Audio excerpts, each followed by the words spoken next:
The universe is expanding, and actually, it's expanding accelerated. But why? And how do we know it? The observation of the dark sky inspires us to think about an immutable universe, but this is completely false. Galaxies move apart from each other, even with speeds close to the speed of light. One day, galaxies will be so far away that we won't be able to see them. Our knowledge of the expansion of the universe rests entirely in the fact that astronomers can measure the speed of a luminous body thanks to a property called the Doppler Effect. This is the same property that happens when a car passes very quickly in front of you. The sound tends to be more acute when the car is coming towards you than when it's moving away.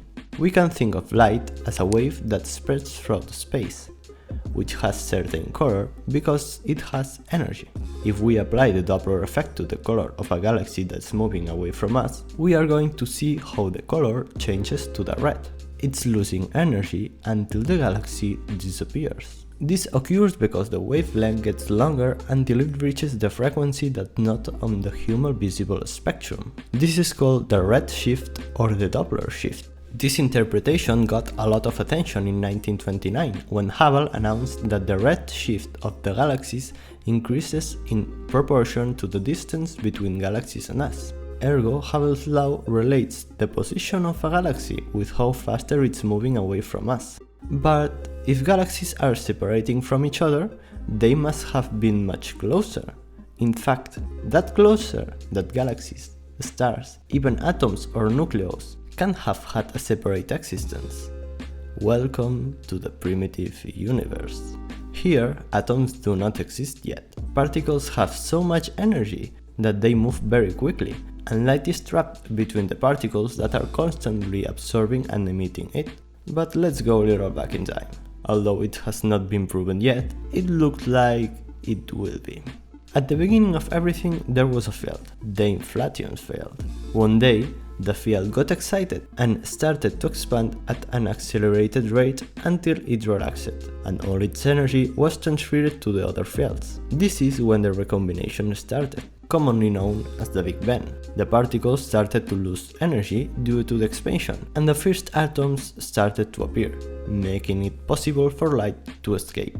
The first light rays traveled for miles during a lot of time, and we can see them here in the very first image of the universe, the cosmic microwave background. But these rays lost a lot of energy due to the expansion, and the universe loses energy too. So, where does all that energy go? It's transformed into dark energy, the biggest enigma of the actual cosmology. We calculate that 68% of the total energy of our universe, and every time space expands, new dark energy is created. This energy fills up the entire space, and despite not knowing its behavior at all, apparently it's the cause of the accelerated expansion of the universe. It produces a pressure that creates a gravitational repulsion force.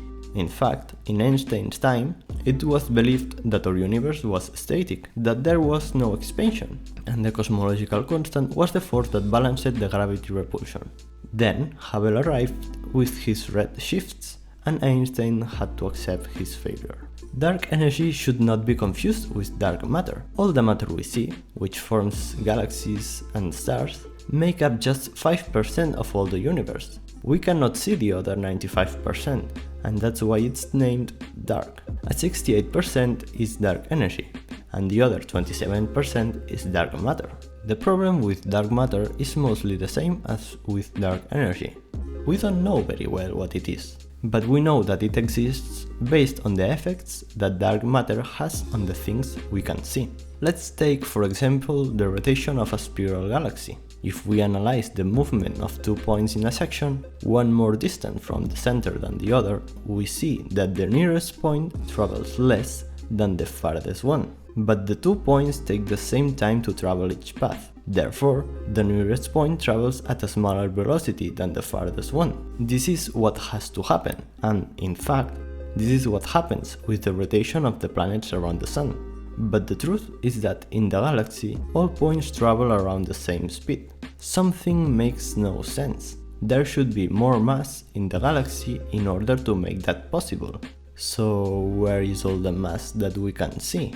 It's in fact dark matter.